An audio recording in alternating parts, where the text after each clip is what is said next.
Playoff basketball is heating up. This is Zero Gravity, Apollo Media's NBA podcast, brought to you by Big City Wings, Houston's wing joint, Apollo's wing joint. Go check them out if you're in the Houston area. They've got great people, great beer, and great wings over at Big City Wings. Go check out PrizePicks, our daily fantasy sponsor app, where you hit more or less on every player, every stat, every night. You got to hit 2 players on 2 combined stats. And you can win a lot of money with PrizePicks. It's a delightful time. Use code Apollo when you sign up and get up to $100 matched on your first deposit. Shout out to PrizePicks and shout out to Big City Wings for sponsoring this episode. I'm joined always by the What We Learn Houston Rockets Edition King, Josh Garcia. How we doing, bud? Ooh, it's time, isn't it? You feel it in the air. Everything is just beautiful. It feels like there's rainbows everywhere you look. And I know you're kind of going through a little moment here with Dallas, but I think your Mavs saved you a little bit. You were at a hockey game last night. Do tell. Went to game 2, Stars versus Golden Knights. It was an 8:30 start time, which didn't start till like 8:45 because the NHL is fucking stupid, just like the NBA. I had fun for approximately 18 and a half minutes in the first period, and then Golden Knights got a rush and scored, tied up the game at the end of the first period, and it was a disaster. Blouses. Yeah, and it was a tie game, and they had plenty of opportunities to score, and they just never did it. They looked awful. They got 2 players injured. The Golden Knights are just a fucking wagon, and I can't.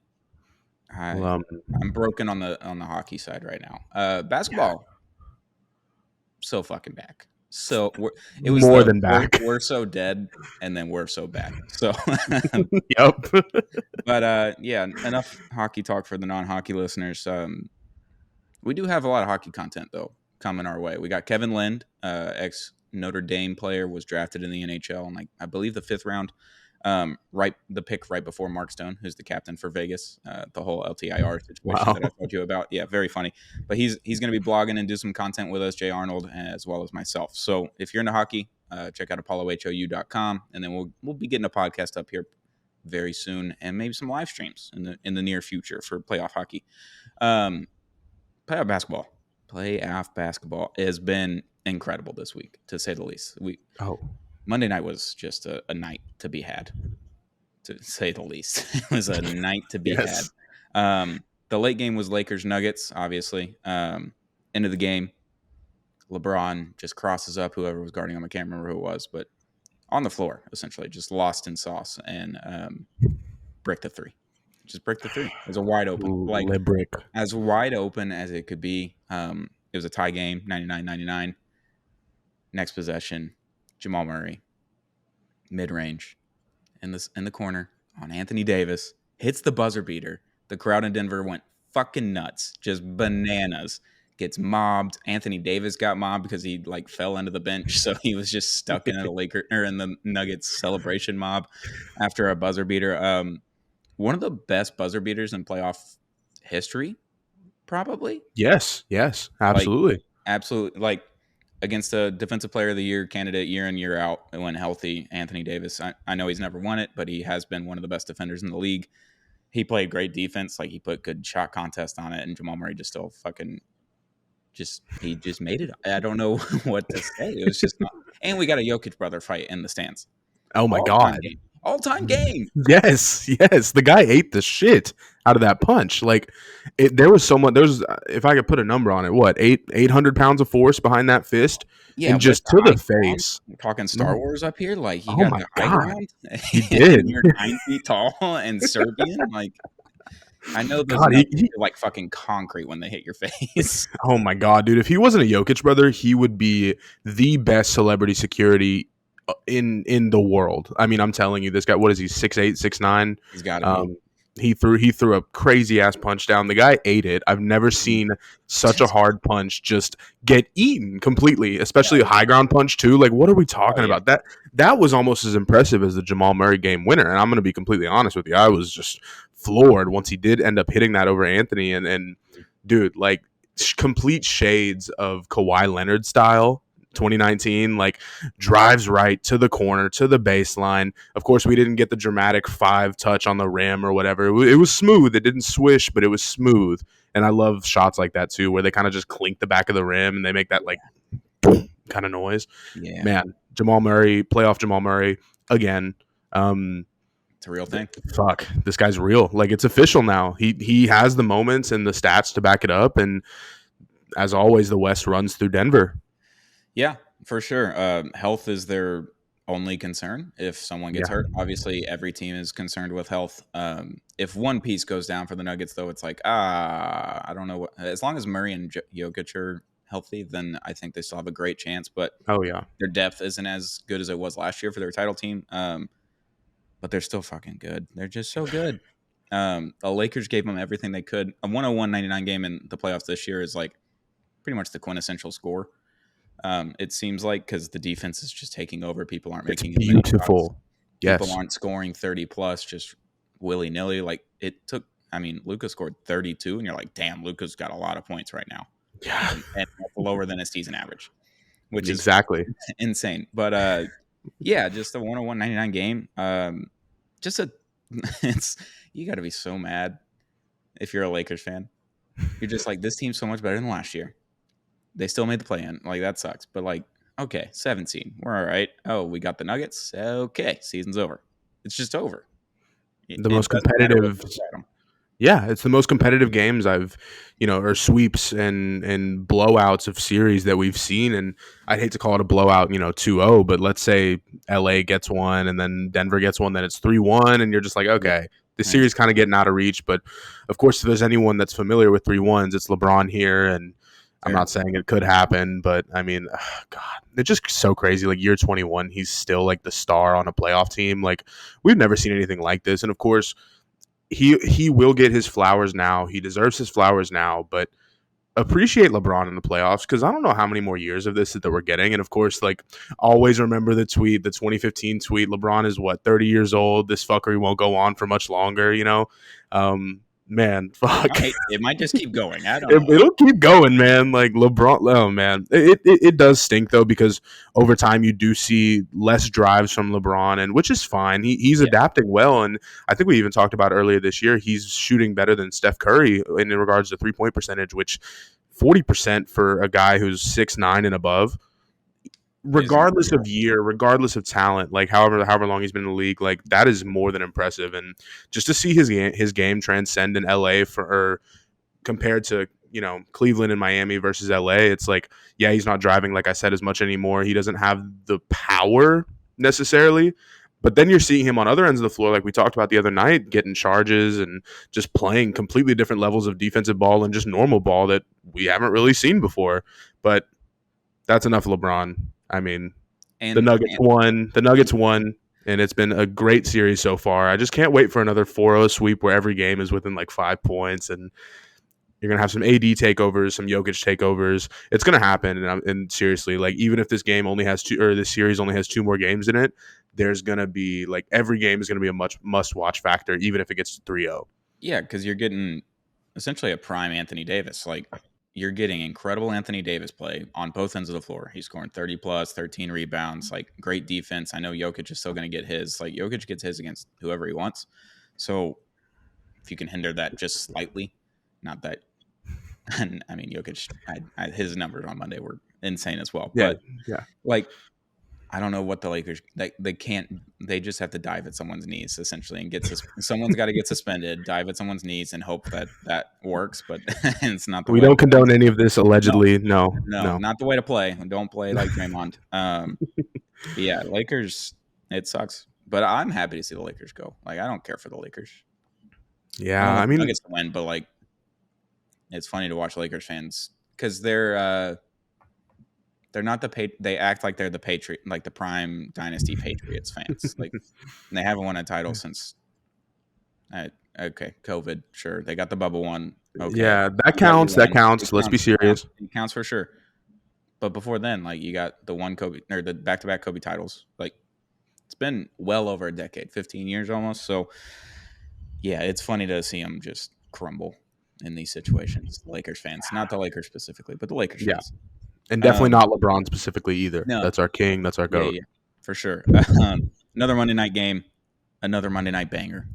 3-point game, 104-101. The Knicks take it from the 76ers. Joel Embiid has now been forced to so much sadness that he cries in a press conference or in the tunnel by 3 different teams in the playoffs now, which is a high Yikes. percentage in the Eastern Conference.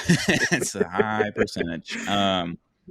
The end of that game, so I was at a restaurant and I was turning around. It was in conversation. It was a family friend that was in town. So I was trying not to be too rude and just completely turn my back to everyone at the table and just watch sports the entire time.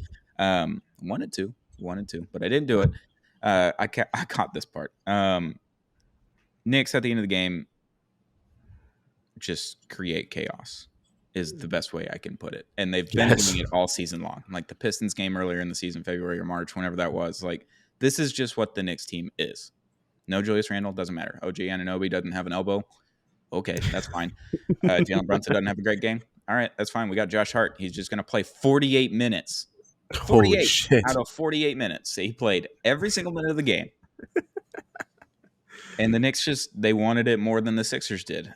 Clearly. They boxed out Joel Embiid on that last play. Tyrese Maxey couldn't hold on to the ball. Like, get a fucking shake weight or something, dude. Like, build up the forearm strength. Like, what Sure. are you doing? Like, get those little wrist things where you just squeeze it all the time. Like, there it is. how do you not have how do you let go of the ball? How do you not call a timeout? And I know Nick Nurse was like trying to call a timeout and then it didn't happen. And he's like, okay, we've got the possession. And then they didn't have the possession and they didn't call the timeout.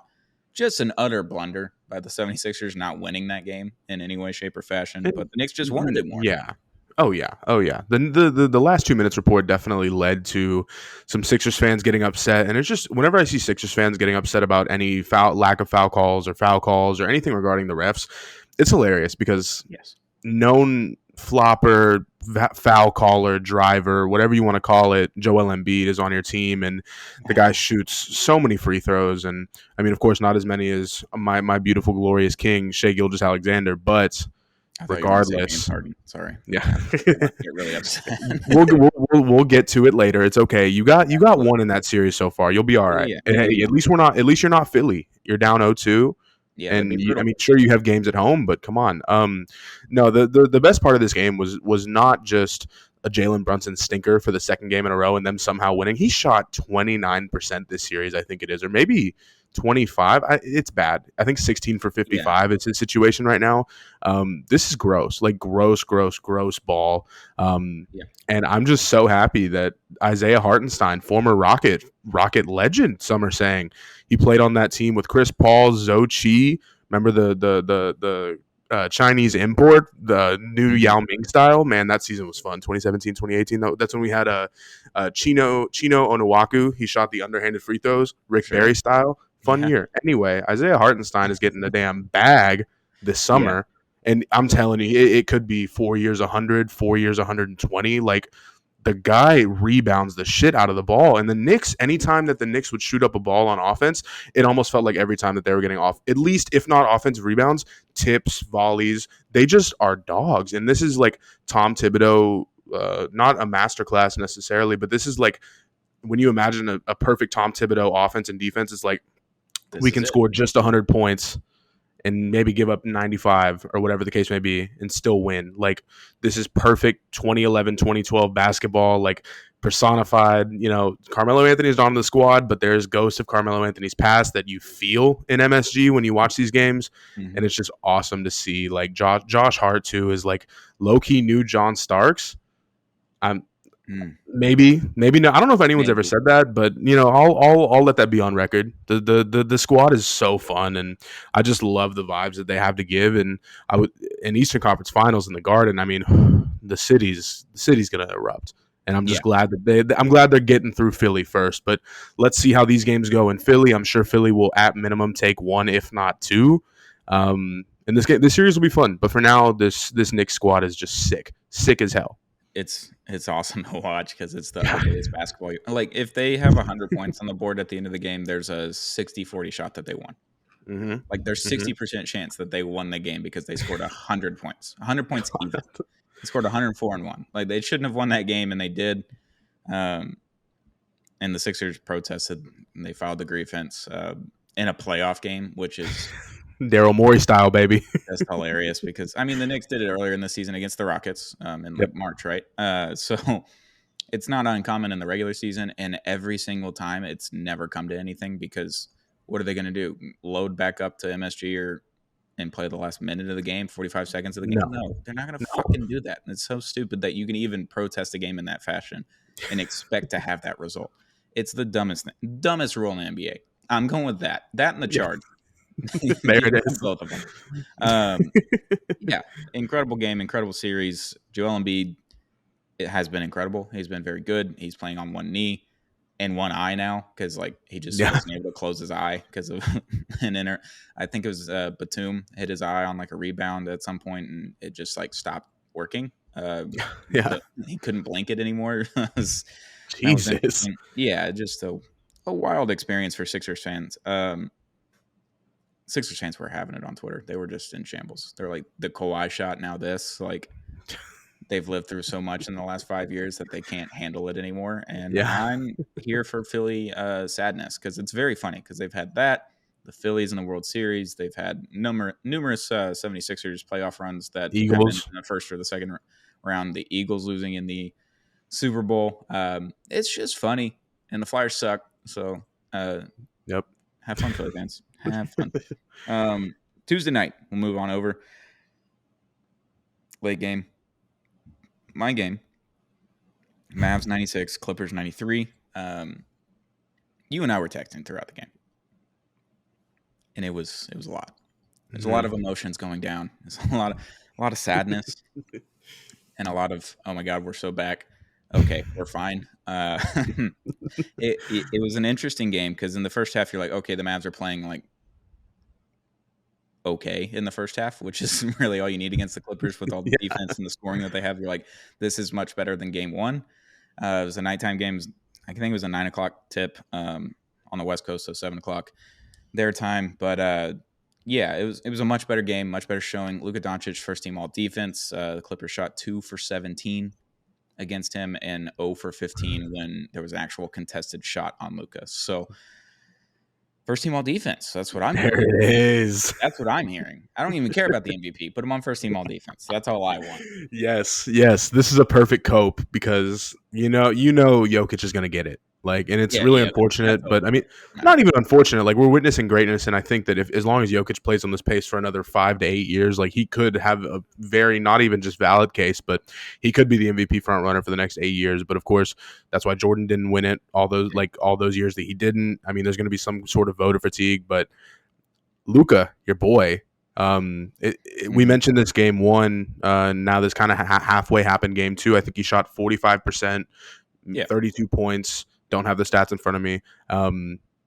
This is a below average Luka game, and he was still beyond rebounds or something like that. Yeah, so he was still beyond the best player on the court. It was incredible, and as long as Luka just does this, and it's so funny because in my brain I'm like, oh, this is half-assery Luka, or just Luka getting guarded by not only better defenders but playoff defense. Right? It's going to be different. But now that he's clearly like at least understanding the differences between the regular season and the playoffs, like in regards to defense, because this is his fourth year in the playoffs. He's been around. He's been around. This is his third time against the Clippers and the one Western Conference run where they didn't play the Clippers. So, it was a below average Luka game. He didn't shoot particularly well in the first half. Like he was like 1 of 7 from 3, I think, to start. And I was just like, this sucks, man. Just make one. Just stop taking pull up threes for no reason. Like, circle the ball around, get the rest of the guys in. No role players could make a shot in the first half, maybe the first 3 quarters. It was just brutal. PJ Washington showed up in the fourth quarter. It's what he was brought here to do, is to hit open threes and guard either the best or the second best player on the team, depending on who Derrick Jones Jr. is guarding. And role players started playing well. The Maxi Kleber, PJ Washington lineups they have a 37 net rating right now. Oh my God! Against the Clippers, went on the court. Are you kidding me? 37. They averaged 17 in the regular season together, and 37 now in 2 games of the playoffs against the Clippers, who have 4 Hall of Famers on their team and Zubac. Like, they're so good. It was a great game, and I think the difference this year between the Clippers and Mavs, as opposed to the last 2 series that they had in the early 2020s, is Luka's not the only guy that can score now. He's not the only one that can create for himself. We have Kyrie Irving on the team. So you have to pay attention Yeah. to him. So they have to guard Luka differently. They were just letting Luka take whatever he wanted in those first two series because Porzingis didn't exist. Jalen Brunson wasn't Jalen Brunson yet.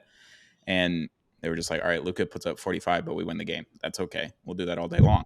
They can't do that now. They actually have to guard Luka as well as they can. They have to double team him and all that. But when you double team him and Kyrie's on the court, either he's going to be open, PJ Washington's going to be open, somebody's going to be open. And it's not like the old Mavs. So this is a team that's not, I wouldn't say deep, but deep enough for now in this series to continue on this trend. And if Luka just puts up 39 and 6, you're like, okay, that's a good Luka game. Kyrie puts up 23 to 30, somewhere in there. PJ Washington, if he gets his 15, you're like, okay, yeah, we're good. If Maxi Kleber could just make a fucking three or a layup for once in his fucking life, this is a sweep, but they can't get. So, incredible game though. Like it just was kind of back and forth at the end, and then Luka hits the 3-point shot on James Harden, turns around during the timeout and just yells into the ethers, motherfucking either asshole or ice cold. I can't tell which one it was. The lip readers say it's asshole. Some lip readers say it's ice cold. I could see either. But he's Slovenian, so he's an Eastern European guy, and he's just combining cuss words for sport. So, yeah, just all-time Luka 3, all-time Luka game. Just a great win all around. I had a lot of not fun and fun during that game. It was a lot of up and down. Definitely. You were down 6 points or 4 maybe, and I just remember you essentially just being like, I want to K-word myself just out of nowhere, and I was like, scored for 6 minutes. PJ Washington, right after you said that, scored a 3, hit a 3, and tied the game up. That's what it was, and I was like, okay, you're back now. It's fine. Like, chill out. We're good. Yeah, it was. That's all it took. That's playoff basketball. If your team's in a playoff basketball series, you're like, that's what every shot, every minute of the game is like punching you in the face. Yes. Mike Tyson is repeatedly punching you in the face for 48 straight minutes, and however long a basketball game takes, about 2 hours, 2 hours, 15 minutes. Like, that's what happens in playoff basketball. So overreaction city on both ends, happy and sad. So, yeah. And it's going to continue to happen as long as the Mavs are in the playoffs. And if the Stars lose out, then all of my energy is going to be focused on the Mavericks, and I'm going to be a problem for my own mental health and probably my family. Yikes. So, yeah, allegedly, and by a problem for my family, I'll just be sad, and my wife's going to be like, are you okay? And I'm going to be like, no, I'm not. And she's going to be like, what can I do? And I'm like, fix the Mavericks? Like, I don't know. Yeah, go protest outside of American Airlines. Do something. I might protest outside of AAC, but not for this team, the other team. Yeah. The other Tuesday night game, the Timberwolves, I'm going to say they ended the Suns' Big 3 era. Give it one more game, but please go ahead. I want to hear this. So it was a blowout, basically. They were up 15-20 roughly in the last 6 minutes or so. Anthony Edwards had a terrible game. I think he only scored 15 points. Terrible game in quotes there. Like, he didn't put up 25 plus and take over the game himself. Karl Anthony Towns had 3 fouls in like the first 4 minutes of the game, just in typical cat fashion. Awesome. He scored 12 points. Jared Vanderbilt, he was good. Rudy Gobert had like probably one of the best defensive showings of his career, which is saying something. That he's going to win his like 4th defensive player of the year this year. Like, incredible defense. KD didn't even score 20. I think he scored 18. You just said Jared Vanderbilt? Yeah, I missed that. I messed that one up. Okay, no, I'm sorry to call you out. He's a Laker. I know that. Wrong ex-Timberwolves. There Houston legend, Victory Prep High School legend. Saw him drop 50 in high school. Awesome player, fun player to watch. Sorry to call you out. Keep going. No, that's good. But yeah, I'm going to say that they ended the Suns' Big 3 era. There's no way this team works because there's too much money in those 3 guys. Because you cannot get a single role player on your team that is like serviceable in the playoffs. Regular season, sure, you're going to be able to win 50 games max, which we just saw. Like, they won 48, 49. Like, they were the 6th seed. They snuck in there because the Kings fell apart. The only reason they got to the 6th seed is because the Luka Doncic Mavericks beat the Kings in back-to-back games and ended their season essentially a week or 2 early. But just there's no way for this team to work. It's not like the LeBron Heat where LeBron, D-Wade, and Bosh are taking up all of the cap, because you have 3 players in their prime. Like, Dwayne Wade had already won a championship. Chris Bosh was an all-star every year at power forward, and he just like learned how to be a different player in Miami. And LeBron was steroid allegedly LeBron. Like he he was that much better than everyone else, and everyone's like, oh, he's on steroids. I don't know if he was or not, but like prime LeBron James in Miami, peak physical condition, where he's playing. He should have won Defensive Player of the Year over Joakim Noah that year, 2012. Like that team worked because they had three players in their prime. Bradley Beal's not in his prime. He's not good, and he's making what 50 plus, and it's going to be $60 million by the end of his contract. $200 million left on his contract. Isn't that crazy? And a no trade clause. So he's like, you cannot physically move him unless you're sending him to Charlotte for the next 20 picks that you have. Oh, by the way, you don't have any picks. You have nothing left to trade. All you have to trade is one of those three players, and one of them cannot be traded. Devin Booker is under contract till 2028. So you're going to get a massive haul if you trade him. But if you trade him, you're just giving up. And if you trade Kevin Durant, he's got one more year left on his contract, I believe. But he's 36. He's not prime Kevin Durant. You're not even getting Nets Kevin Durant or pre-Achilles Warriors Kevin Durant. Like, right. This team will not work because they're not in their two players of your big three are not in their prime, and you have no money and no draft picks. It's over. They just got killed by a Timberwolves team that didn't have two of their three best players like have a halfway decent game. It's over. Yeah, exactly. And not only that, but the Timberwolves dealt with so many injuries this season, and they still, they kind of got fucked the last day of the season, the last week, really. Like, they could have easily been a number one seed, but throughout all that, Karl-Anthony Towns style, after all that, you know what I mean? It was great. Like, it's just crazy that they're here. It's crazy that they're here. And I'm so glad that, maybe a part of me, the older I get, the more I respect Kevin Durant. But on this team, the vibes are just off, and of course, we had our Anthony Edwards KD moment that was sick as hell. Mm-hmm. But I really don't think that. I don't think it's gonna happen. They might not even win one game if the Timberwolves just keep pushing fucking pedal to the metal style, dude. They might be cooked. Because were the Suns like 3-1 against the Timberwolves this season in the regular season? Yes, they owned them. Like the Timberwolves had no answers. They couldn't figure it out, even when the Suns weren't like completely healthy. Like Bradley Beal missed a lot of games. Kevin Durant missed a handful. It's just like it came into the series, and I was like, this is the one that goes 7 out of all the series. Like I think I picked one more in the Eastern Conference, but I think this is the one I picked to go 7 games. I picked the Timberwolves, but like it's 4 or 5. They probably get one in Phoenix. Yeah, Phoenix will take one for sure. They got to take one. But yeah, and did you see? I don't know if you listen to Pardon My Take, Barstool podcast with Big Cat and PFT, but Big Cat brought up a point. Are they just like slow rolling out KD back to the Oklahoma City Thunder? Mm-hmm. Chet Holmgren wearing the KDs. He's the prime guy in the commercials. KD, known team hopper, known ring chaser, known wanting to go to a perennial playoff team that just needs one more piece to get over the hump, i.e. the Golden State Warriors when they lost a 3-1 lead in 2016. LOL. Maybe that I could see it. And I think the Thunder fans are like, fuck yeah, dude, just go get me Kevin Durant, and that's our 4th guy. Yeah. Shea, Jalen Williams, Chet Holmgren, KD, he's your 4th guy. God. That would be incredible. 70 wins. It'd be a 70. funny story. It'd be an absolutely hilarious story, and I'd laugh even harder if they never won a finals, if they end up doing that. And I know he's 36, one more year on his contract. Like, he's probably not getting traded, more than likely. They can't blow this up. But after next season, he'll be 37, sign a 1-year deal with OKC, see what happens. I don't know. Not only that, but I mean the Thunder have picks, so they could give you like they could do 4 picks and not even feel it because they have 4 picks in every draft for the next decade. That's what I'm saying. We could do like a 3 first-round pick situation, like later on, let's say 26 to 28, maybe 3 first-round picks and maybe like a 7th or 8th guy on the bench.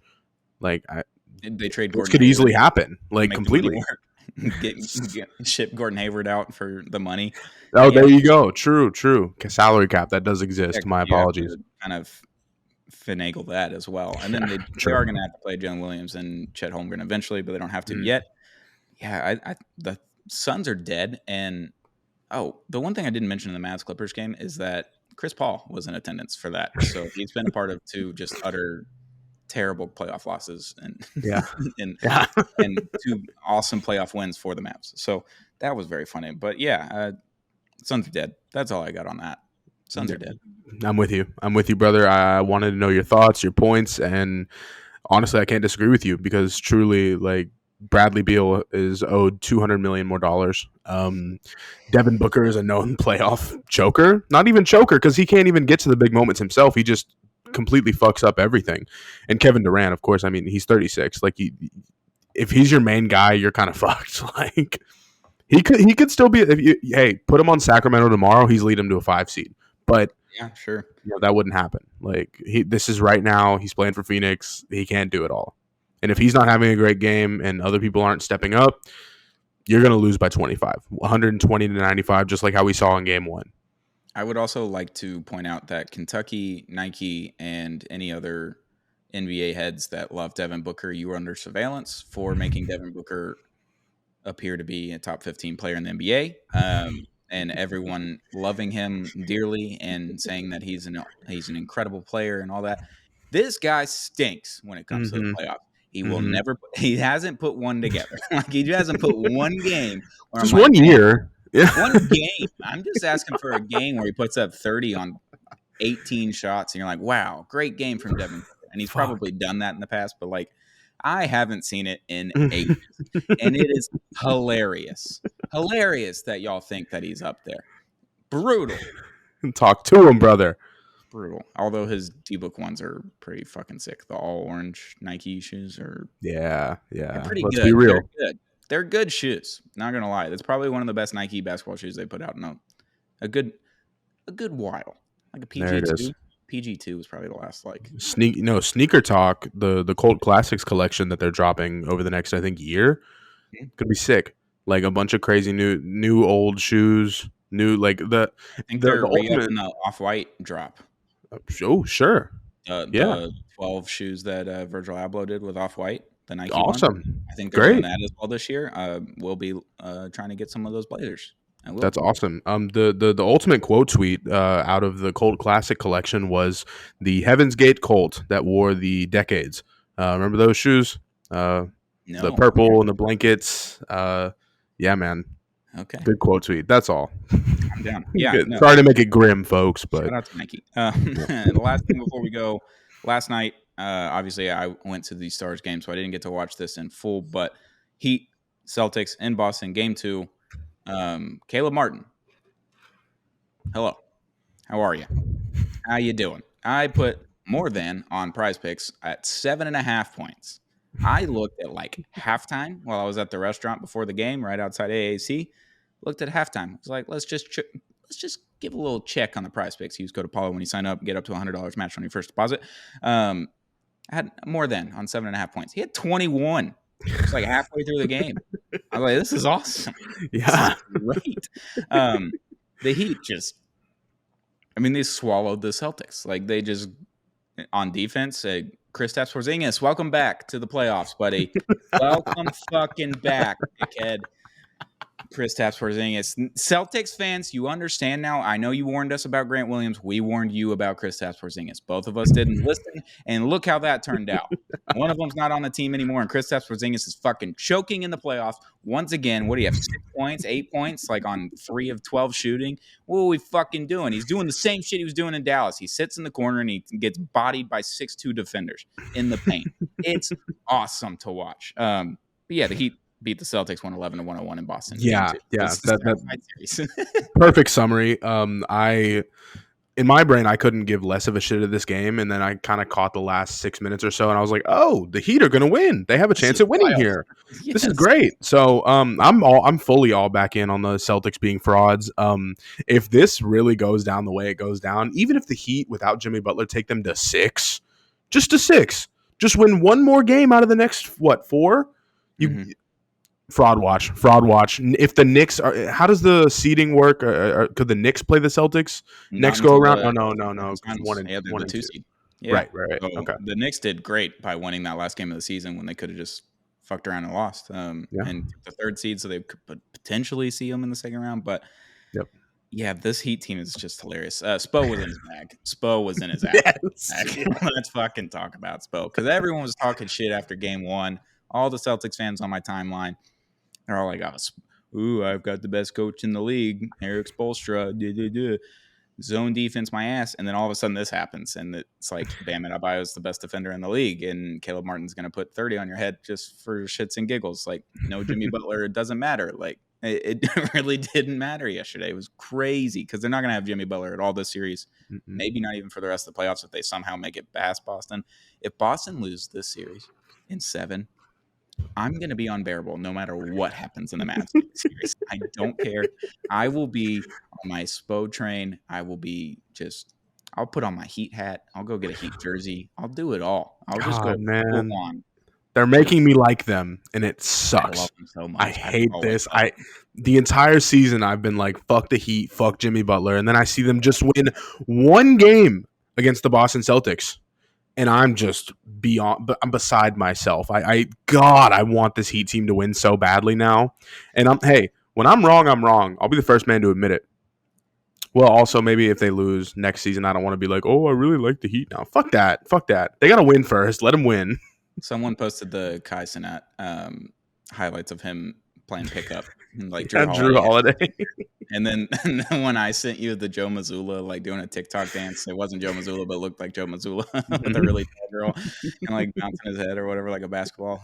Yeah, that was funny. God, I love playoff basketball, and I love playoff basketball Twitter specifically because it's just a war zone.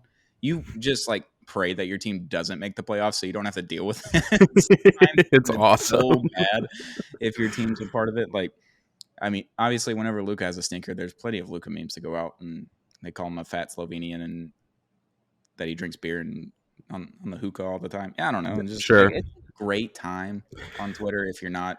And if you're an NBA fan and you're not on Twitter, I'm impressed, honestly. Like, you need to be. It's been 10 years that this has been just elite NBA playoff Twitter. It's just awesome. But yeah, that's the roundup of this previous week since Monday. Got some more playoff games tonight. Game starting here in about 2 hours. Knicks, Sixers, and obviously Lakers, Nuggets. Game 3s are tonight. Mavs, Clippers again tomorrow night. So we'll see what happens over the weekend. We'll be back Sunday night, record another one. But playoff basketball's just been a blessing. Yeah. I'm just so thankful it got here. Mid-April, I'm just like, can we just start it? Please, can we just get it underway? The last 4 games, doesn't matter. I don't want to watch. I went to the second to last game of the season. Awful game. Just a terrible game. No one played. Played the Pistons, lost. Oh, it was brutal. I just want playoff basketball. That's all I want. That's all I want in life. And it's here. It's here. It's filling my love tank up. I'm just feeling just full of love and despair and hatred all at the same time. There it is. Back down to earth. Yeah. It's so over. We're so back meme. Yeah, all of course. during the playoffs. Yes. Yeah, playoff basketball. It's the best. It's the best. And if you're not in it, I don't know what to tell you. Yep. Join us.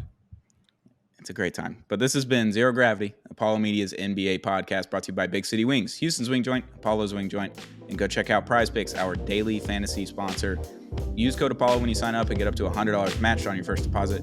Hit more or less on every stat, every player, every night, every game. Shout out to Prize Picks. Shout out to Big City Wings. Shout out to you, Josh. Shout out to Playoff Basketball. It's a blessing. We're back. So back. I'm so back. I'm so back. This has been Zero Gravity, Apollo Media's NBA podcast.